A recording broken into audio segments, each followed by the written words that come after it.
خلق منها زوجها وبث منهما رجالا كثيرا ونساء واتقوا الله الذي تساءلون به والأرحام إن الله كان عليكم رقيبا يا أيها الذين آمنوا اتقوا الله وقولوا قولا سديدا يصلح لكم أعمالكم ويغفر لكم ذنوبكم ومن يطع الله ورسوله فقد فاز فوزا عظيما أما بعد فقد قال الله تعالى لن ينال الله لحومها ولا دماؤها ولكن يناله التقوى منكم۔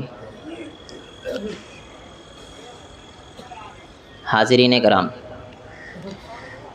سب سے پہلے اللہ رب العالمین کا بے پناہ شکر و احسان ہے کہ اس نے ہمیں پیدا کر کے یوں ہی بے یار و مددگار نہیں چھوڑا، بلکہ ہماری رشد و ہدایت کے لیے انبیاء کرام کا سلسلہ مبعوث فرمایا۔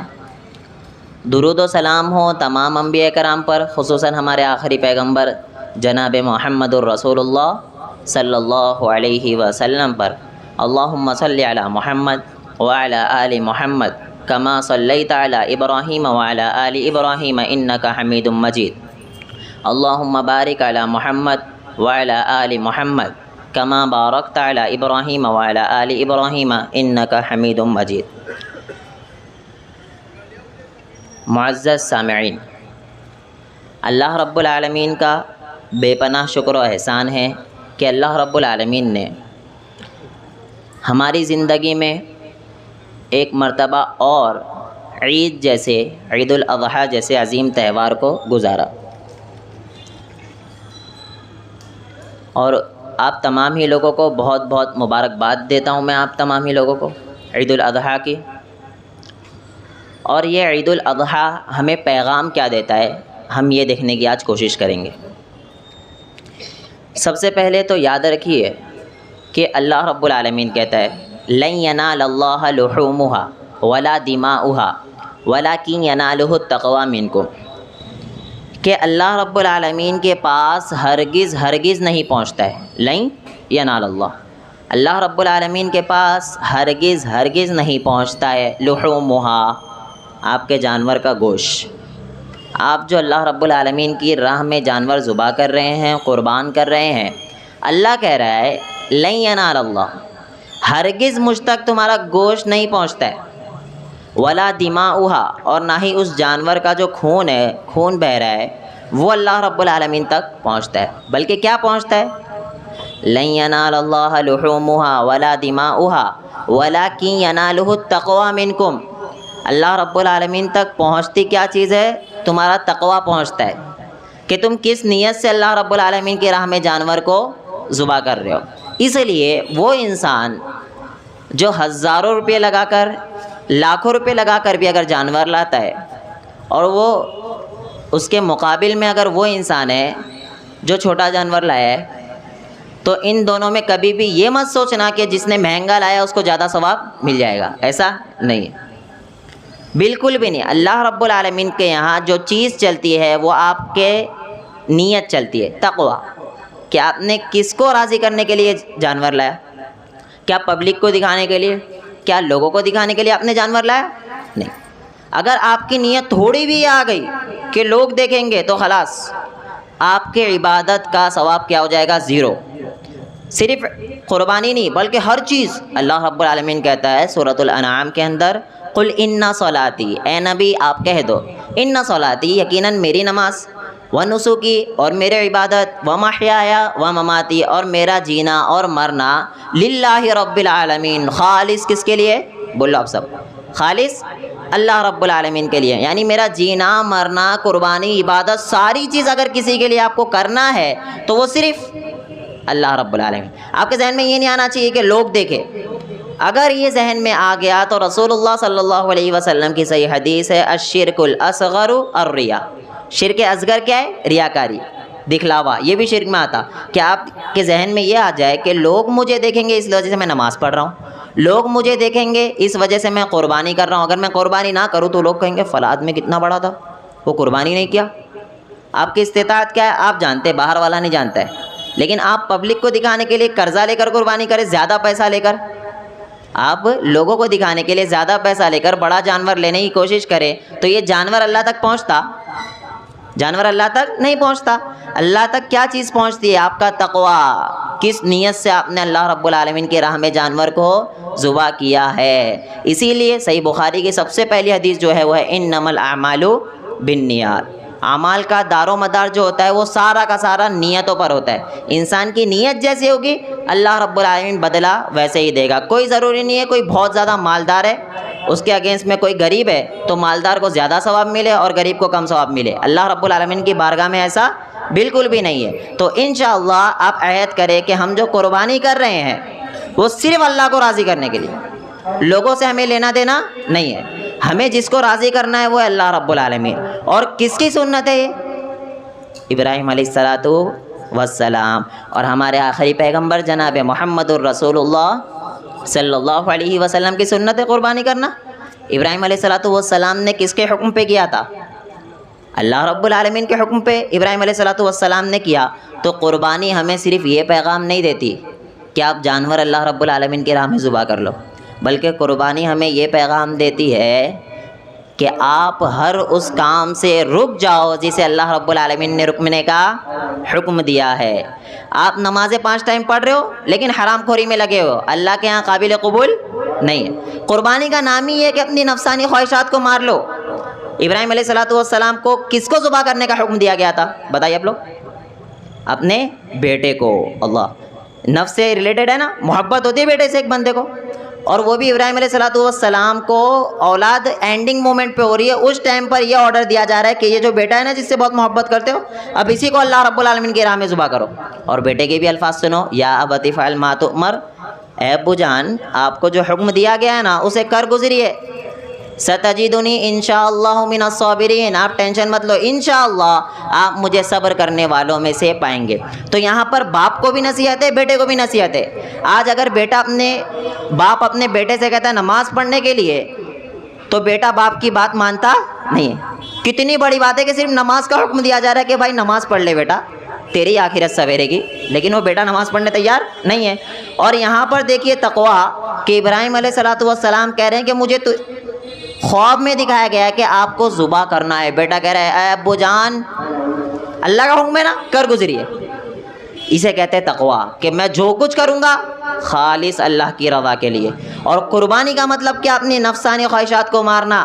نماز کا وقت ہو گیا ہے، آپ کا دل کر رہا ہے میں نماز کیوں جاؤں، باہر گھوموں، آپ کو کیا کرنا ہے؟ یہی تو مارنا ہے اصل۔ دیکھیں نا وہ جہاد ایک ورڈ ہے جسے بہت زیادہ غلط بنا کر پیش کیا جاتا ہے لوگوں کے درمیان۔ جہاد کا ایکچوئل میننگ کیا ہوتا ہے؟ اپنے نفس سے جہاد کرنا۔ سب سے پہلا اور اصل میننگ کیا ہے جہاد کا؟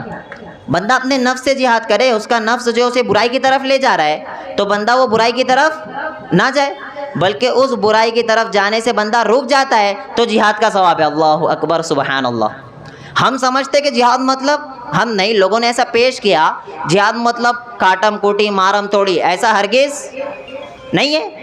جہاد کا میننگ کیا ہے؟ کہ آپ اپنے اندر جو برائی ہے نا اس سے لڑو کہ میں اس برائی کی پیروی نہیں کروں گا۔ میں پیروی کس کے کروں گا؟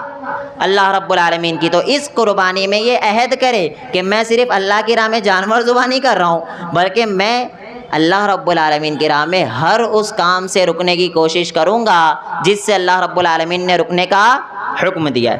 یہ عہد کرو۔ اللہ رب العالمین نے حکم دیا ہے وراثت کو تقسیم کرنے کا۔ اگر آپ اپنی بہنوں کو وراثت میں حصہ نہیں دیے ہیں تو سوچ لو آپ قربانی نہیں کر رہے۔ اچھا نماز فرض ہے یا قربانی؟ آپ لوگ بتائیے کیا فرض ہے؟ نماز فرض ہے نا؟ کس کا مقام بڑا ہوا؟ نماز کا مقام بڑا ہوا قربانی کا؟ نماز کا مقام بڑا ہوا۔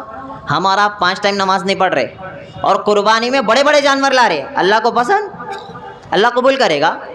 جو فرض نماز ہے وہ آپ پڑھ رہے نہیں ہو، سننا نوافل تو الگ چیز ہے۔ کم از کم ایک انسان کو فرض کی پابندی کرنا چاہیے۔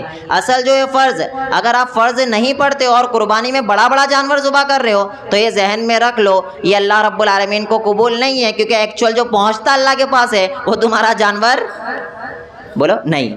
اللہ کے وہاں جو چیز پہنچتی وہ تقویٰ، اور جب تقویٰ آپ کے اندر ہے تو آپ نماز پڑھنے برابر پہنچو گے۔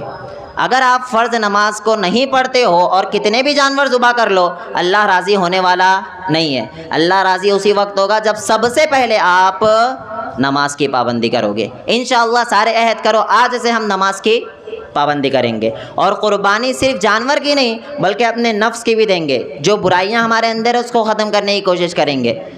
جہاں پر اللہ رب العالمین نے کہا رک جاؤ، وہاں رکنے کی ہم اور آپ کوشش کریں گے۔ تو قربانی اصل ہمیں جو پیغام دیتی ہے وہ یہی ہے کہ ہم اور آپ برائی سے رکنے کی کوشش کریں۔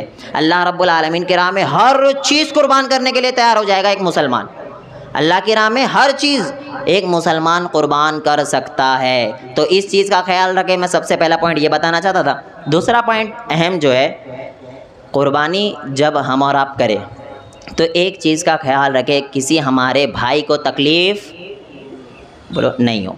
ضروری نہیں کہ وہ مسلمان بھائی ہو، ہمارے کنٹری کے کسی بھی دھرم کا انسان ہو، کسی بھی مذہب کو فالو کرنے والا ہو، اسلام آپ کو اجازت نہیں دیتا ہے کہ آپ اسے تکلیف پہنچاؤ۔ آپ کا پڑوسی غیر مسلم ہے تو اسلام آپ کو اجازت نہیں دیتا ہے کہ آپ اسے تکلیف پہنچاؤ۔ سورہ ممتحنہ آیت نمبر 8 اللہ کیا کہہ رہا ہے؟ لا ينهاكم الله عن الذين لم يقاتلوكم في الدين ولم يخرجوكم من دياركم ان تبروهم وتقسطوا اليهم۔ اللہ کیا کہہ رہا ہے؟ جو غیر مسلم آپ کو تکلیف نہیں پہنچا رہے، آپ کو بالکل بھی حق نہیں ہے کہ آپ جا کر انہیں تکلیف پہنچاؤ۔ سمجھ رہے ہو؟ ان کے ساتھ، یعنی جو غیر مذہب کے ہیں ان کے ساتھ بھی اسلام کہتا ہے کہ آپ اچھا سلوک کرو۔ یہ غلط امیج آج لوگوں کے درمیان بیان کی جا رہی ہے کہ اسلام کہہ رہا ہے مارم توڑی کرو، ایسا ہرگز نہیں ہے، بلکہ اسلام کہتا ہے کہ آپ ہمیشہ یہ چیز ذہن میں رکھنا ہے کہ اپنی ذات سے کسی بھی شخصیت کو تکلیف نہ پہنچے، وہ کسی بھی دھرم کو فالو کرنے والا ہو۔ آج اگر ہم اور آپ قربانی کر رہے ہیں اور کسی دھرم کو فالو کرنے والے بھائی کو ہمارے ٹھیس پہنچتی ہے، تکلیف پہنچتی ہے، تو یہ یاد رکھو اللہ راضی ہونے والا نہیں ہے۔ اللہ کو راضی کرنے کے لیے ضروری ہے کہ ہم اور آپ اس چیز کو ذہن میں رکھیں کہ راضی کون کسے کرنا ہے؟ اللہ کو۔ تو ہمارے کسی بھی بھائی کو تکلیف نہیں پہنچنا چاہیے۔ دوسری چیز، رسول اللہ صلی اللہ علیہ وسلم کی صحیح حدیث ہے، الطہور شطر الایمان، پاکیزگی جو ہے وہ نصف ایمان ہے۔ ایمان کا حصہ ہے صفائی، پاکیزگی۔ تو آپ تمام ہی لوگ جب قربانی کریں تو ذہن میں اس چیز کا خیال رکھیں کہ ہم صفائی کا اہتمام کریں گے، گندگی کچرا وغیرہ روڈ پر نہ پھینکیں، اور قربانی جب کرے تو روڈ پر نہ کرے۔ اسلام گندگی پھیلانے کی اجازت آپ کو نہیں دیتا ہے، بلکہ اللہ کے رسول صلی اللہ علیہ وسلم نے کہا نصف ایمان ہے صفائی۔ تو جب صفائی نصف ایمان ہے، ایمان کا حصہ ہو گیا، تو ہم تمام ہی لوگوں کو صفائی کا خیال رکھنا ہے۔ جو گندگی، اگر آپ کے گھر گاڑی آتی ہے، گاڑی پہنچتی تو اس گندگی کو وہاں پہنچانے کی آپ کوشش کرو۔ قربانی کو روڈ پر کرنے کی ضرورت نہیں ہے۔ جو آپ کو آرڈر دیا گیا ہے، جو گائیڈ لائن جاری کی گئی ہے، اس پر عمل کرنے کی آپ کوشش کرو۔ اوپر سے جو آرڈر آئے آپ پردے لگا کر اہتمام کرنے کی کوشش کرو قربانی کا، بالکل اس میں کوئی پرابلم نہیں ہے۔ ہمیں دیش کے قانون کو فالو کرنا ہے، اور یہ اس سے پہلے تو اسلام اجازت دے رہا تھا کہ دوسرے کو تکلیف نہ پہنچے۔ تو انشاءاللہ آپ تکلیف کسی کو نہ پہنچاؤ، اور قربانی کرتے وقت ہمارے بھائیوں کا بھی خیال رکھو کہ کسی کو تکلیف تو نہیں پہنچ رہی ہے۔ اور قربانی سے پہلے ایک اہم چیز کا خیال رکھے، وہ ہے دعا۔ دعا ہم اور آپ پڑھنا بھول جاتے ہیں۔ دعا پڑھ کر، جب دیکھیے قربانی پوری ریلیٹڈ ہے سنت سے۔ اگر آپ نماز سے پہلے قربان کر دیتے ہو جانور تو کیا قربانی قبول ہو رہی ہے؟ نماز سے پہلے اگر آپ قربان کر دی اللہ کی راہ میں جانور، قربانی کا وہ ثواب آپ کے پاس سے نکل گیا، اب آپ کی قربانی نہیں رہی وہ۔ رسول اللہ صلی اللہ علیہ وسلم کی صحیح حدیث کے مطابق بخاری کے اندر ہے کہ اس بندے نے جس نے نماز سے پہلے قربانی کی، اس نے صرف اور صرف اپنے گھر والوں کو گوشت کھلایا، تو یہ قربانی نہیں ہوئی۔ اچھا کیوں نہیں ہوئی؟ صرف سنت کی وجہ سے کہ رسول اللہ صلی اللہ علیہ وسلم نے نماز کے بعد قربانی کی ہے۔ تو جب رسول اللہ صلی اللہ علیہ وسلم کے طریقے کی وجہ سے قربانی قبول ہو رہی ہے، تو جو طریقہ رسول اللہ صلی اللہ علیہ وسلم نے بتایا ہے اس کے اوپر بھی ہمیں عمل کرنا چاہیے۔ پہلی چیز، جانور کا جو ہے وہ قبلہ رخ ہونا چاہیے جانور، اور دعا پڑھنا چاہیے۔ دعا کیا ہے؟ ابو داؤد کے اندر اور روایت ملتی ہے ہمیں، انی وجہت وجہی للذی فطر السماوات والارض حنیفا وما انا من المشرکین۔ یہ لمبی دعا ہے، اس کو پڑھنے کی آپ کوشش کریں، اور نہیں یاد ہے تو کم از کم دیکھ کر پڑھ لیں، کم از کم دیکھ کر پڑھ لیں، اور آخر میں کہیں بسم اللہ اللہ اکبر کہہ کر اللہ رب العالمین کی راہ میں اس جانور کو ذبح کرے۔ ایک اور اہم چیز جس کا آپ کو خیال رکھنا ہے وہ یہ ہے کہ ویڈیو نہ بنائیں، کیونکہ اگر تھوڑا بھی ریا آ گیا نا، آپ کی عبادت قبول ہی نہیں ہوگی۔ کیا فائدہ ہوگا 1000 روپے خرچ کر کے؟ ہزاروں روپے اللہ کی راہ میں آپ خرچ کر رہے، کچھ فائدہ ہوگا؟ نہیں۔ ویڈیو سے بچے، ویڈیو بنا کر فیس بک پہ ڈالنا، سوشل میڈیا پر ڈالنا، اسے وائرل کرنے کی کوشش کرنا، اس سے ہم اور آپ پرہیز کریں، اور پرہیز کرنا بھی چاہیے۔ ہم دعا کرتے ہیں اللہ رب العالمین سے کہ اللہ رب العالمین ہم تمام ہی لوگوں کو صحیح دین پر عمل کرنے کی توفیق عطا فرما۔ اے اللہ ہم تمام ہی لوگوں کی اس قربانیوں کو تو اپنی بارگاہ میں قبول فرما۔